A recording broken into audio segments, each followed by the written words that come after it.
still an action-packed afternoon for you coming from the United Arab Emirates. We really have lots more people to talk to, lots more topics to talk to, but I'm absolutely delighted now to take a little closer look in terms of what's going on out there. And this session is actually just entitled, It's a Matter of Trust. And I'm delighted that it's the CEO himself from Edelman in the US.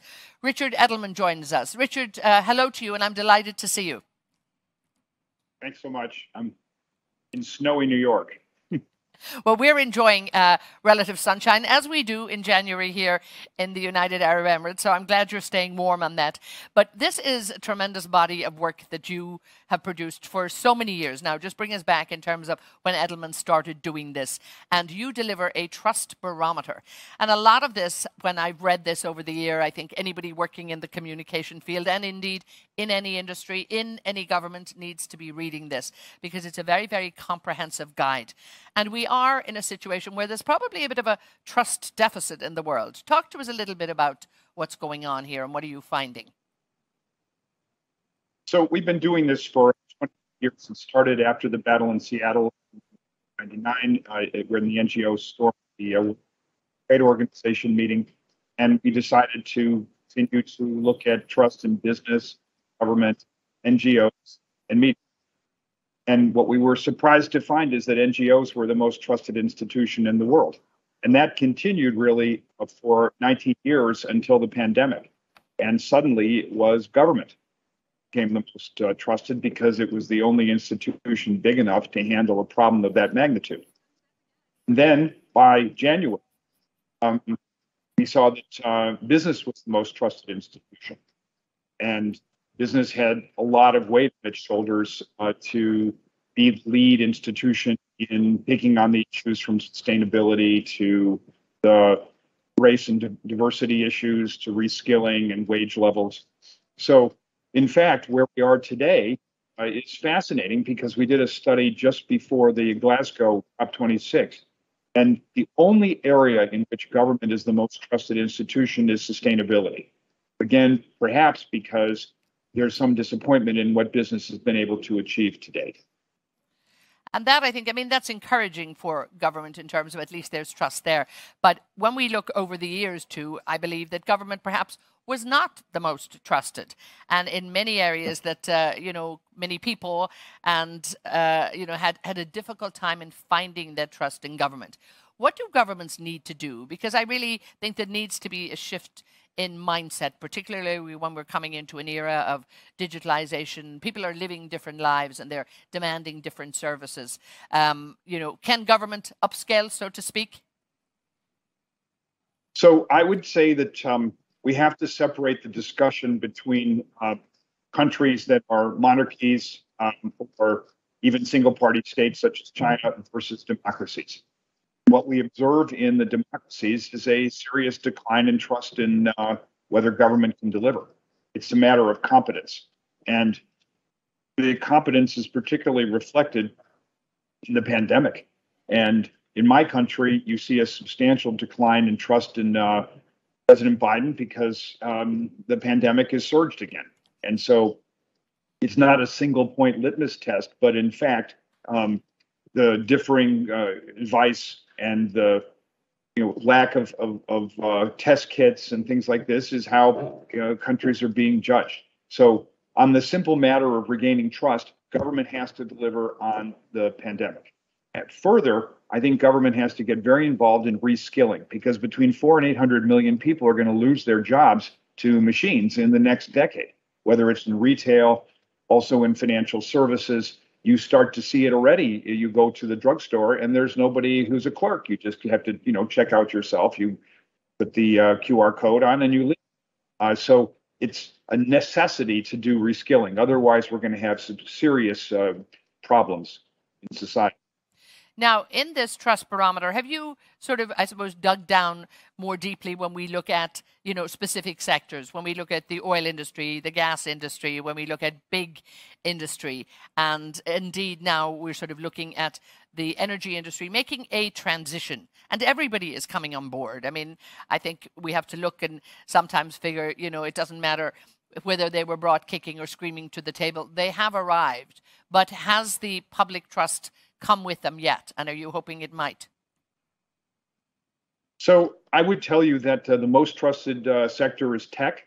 The least trusted is financial services. The energy sector is in the bottom quartile, and everyone's looking to the sector to deliver on its promise of transition. And I would encourage the CEOs of the businesses to speak up about the extent to which they have made the commitment, the progress that they're making in innovation, because the more innovation, the more trust you achieve.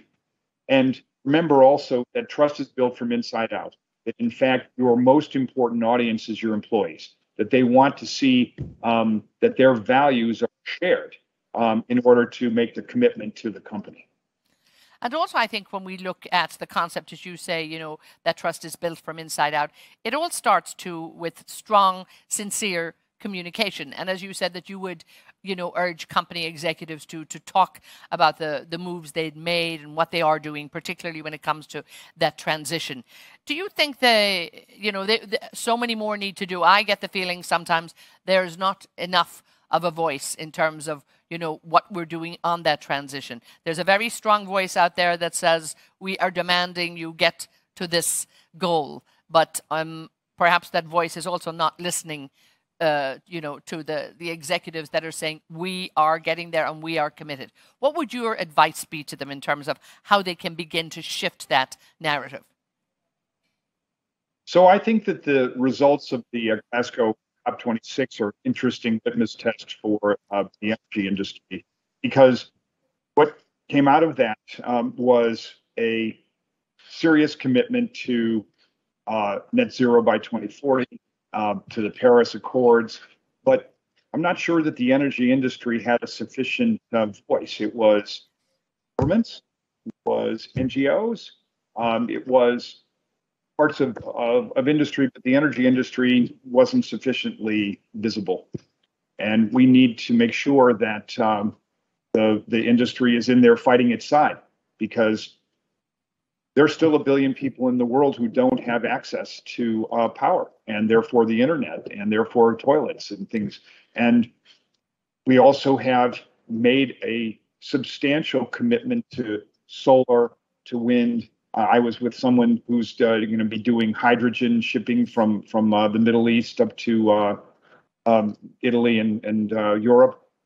These are big innovations that need to be told, and we need to also recognize that consumers want to be on the side of good. And so they will opt for green power options if that's possible.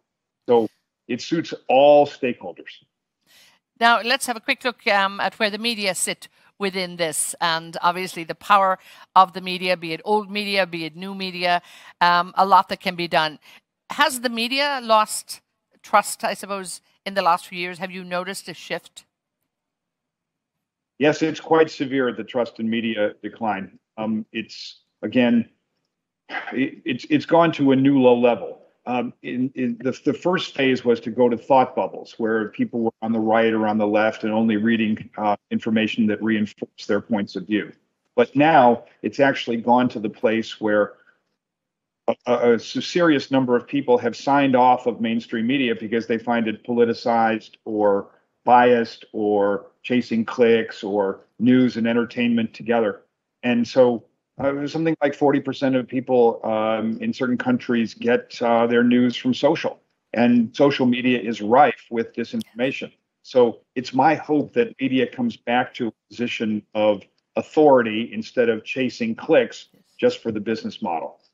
And indeed, that's what it should do. Now, I know your trust barometer is about to not quite hit the newsstands, but hit the digital space, and it's something I hope we'll be able to look at soon. When can we expect it out there, whereby we'll be able to take a look at what Edelman is doing when it comes to that trust barometer? Very, very soon, I believe. Tomorrow. We're launching it tomorrow, actually. So, I mean, the preview is that business is, again, the most trusted institution. There are big expectations of business.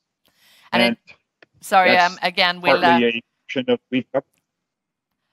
we'll have to wrap it up there, but we're really looking forward to the launch for tomorrow.